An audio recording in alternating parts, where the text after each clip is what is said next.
Le tourisme religieux est en pleine expansion. Nous vous emmenons aujourd'hui en Inde où des dizaines de milliers de dévots hindous dans l'État de l'Uttar Pradesh célèbrent le festival des serpents, une ancienne tradition connue sous le nom de Nag Panchami pour chercher des bénédictions pour leur famille.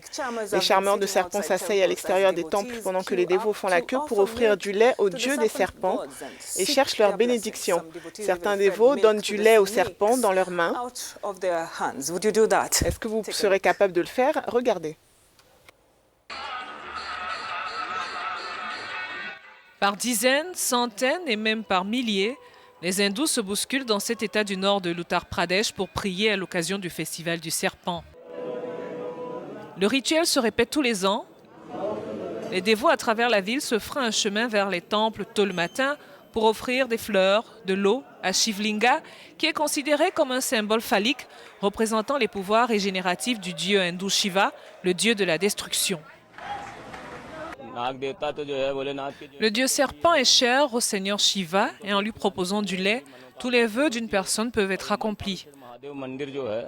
Mankeshwar Mahadev est un temple ancien qui est très admiré et en visitant cet endroit, j'ai eu tout le bonheur qu'on peut désirer.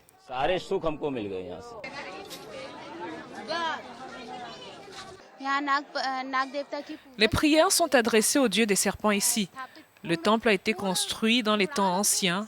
Nous tous venons ici prier pour le bien-être de nos familles, prier le Dieu de nous accorder ses bénédictions. Le festival qui est célébré lors du mois hindou de la mousson fait la part belle au cobra. À l'extérieur des temples, devant des charmeurs de serpents assis, les dévots font la queue pour offrir du lait aux serpents et obtenir leur bénédiction.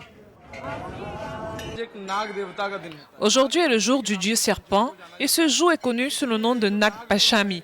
C'est pourquoi les gens offrent du lait et d'autres choses dans les temps des serpents et prient pour que toutes leurs peurs liées aux serpents disparaissent de leur vie et les bénédictions de Dieu restent toujours avec eux.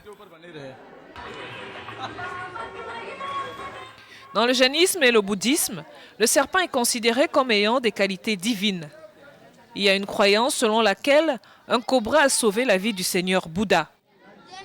Dans l'Inde ancienne, il y avait un clan connu sous le nom de Nagas, dont la culture était très répandue en Inde. Et les reliques de la civilisation de la vallée de l'Indus témoignent largement de la popularité du culte des serpents parmi ces tribus.